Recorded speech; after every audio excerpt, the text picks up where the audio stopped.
Bismillahirrahmanirrahim. Assalamualaikum warahmatullahi wabarakatuh. Kami dari kelompok 6 statistika, kami akan menjelaskan tentang validitas dan reliabilitas data. Sebelumnya kami akan memperkenalkan diri serta tugas kami masing-masing. Saya sendiri Muhammad Ilham, saya akan mengoperasikan variabel Y. Saya Teresa, saya akan mengoperasikan variabel X. Saya Nurnawati, saya akan menjelaskan validitas data dan reliabilitas data bagian Y. Saya Dina Haryana akan menjelaskan variabel X. Saya Karisma Melia Rahmawati akan mengoperasikan variabel Y. Dan saya Musdalifah Khair akan mengoperasikan variabel X. Ya baik, kami langsung saja ke tutorialnya.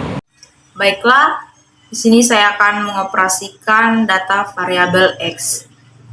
Pertama, saya memblok data variabel X.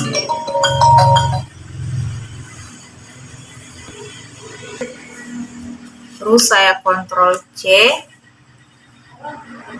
Saya pindah ke aplikasi SPSS. Saya klik data view. Terus saya Ctrl F. Setelah itu saya pindah ke variable view. Terus saya akan merubah namanya menjadi secara manual. Saya klik name, terus saya Ctrl F, saya pilih ke replace, terus saya ganti di sini menjadi var 00 sebanyak 4 kali. Terus di bawahnya saya klik X, terus saya pilih replace all. Terus saya mengganti di sini menjadi X10, terus di bawahnya total. Setelah itu saya pilih analis, terus ke Corel, saya pilih bivariate. Habis itu saya Ctrl A, saya pindahkan, terus saya klik. Selanjutnya teman saya akan melanjutkannya. Saya akan menjelaskan variabel X, yaitu correlation. Yang dimaksud dari X1, X2, X3, dan seterusnya itu merupakan item atau pernyataan-pernyataan yang kita miliki. Kemudian di sini ada person correlation atau bisa disebut R hitung, dan sig ini signifikasi, dan N ini adalah jumlah respondennya. Kemudian kita ke kolom tabel. Jadi untuk melihat suatu item itu valid atau tidak, kita tahu jika 0,605 itu lebih dari 0,274, otomatis item pertama ini valid. Menggunakan cara yang pertama, yakni jika R hitung lebih besar dari R tabel itu valid. Kemudian untuk item kedua, kita bisa lihat yakni 0,848 pasti lebih dari 0,274, otomatis valid. Kemudian item yang ketiga 0,00 itu sudah kurang dari 0,01. Dan ke tahap reliabilitas data. Selanjutnya kita tekan tombol analisis. Kita pilih scale. Kita pilih reliability analysis. Tekan tombol shift sampai X10. Selanjutnya tekan statistik, pilih scale if item delete, dan tekan continue. Dan yang terakhir klik OK. Baiklah, saya akan menyerahkan kepada teman saya untuk melanjutkan. Selanjutnya saya akan menjelaskan bagian X, yaitu reliability statistik. Yang perlu kita perhatikan dalam reliability statistik atau tabel statistik. Di sini kita bisa melihat nilai Cronbach's alpha dan end of item. Cronbach's alpha ialah 0,948 dan end of item adalah jumlah dari item kita. Pernyataan-pernyataan kita sebanyak 10 item. Dikatakan reliable menurut Virantna Wijarweni 2014. Cronbach's alpha harus lebih dari 0,06, dan sini kita bisa tahu bahwa Cronbach's alpha kita 948 itu lebih dari 0,06, otomatis item kita ini dikatakan reliable. Baiklah, saya serah kepada teman. Baiklah, saya akan melanjutkan ke variabel Y. Pertama-tama kita blok dulu hingga ke bawah. Setelah itu kita tekan Ctrl C. Setelah itu kita masuk ke aplikasinya. Kemudian kita tekan data view. Kita pindahkan ke nomor 1. Kita tekan Ctrl V. Setelah itu kita pindah ke variabel view.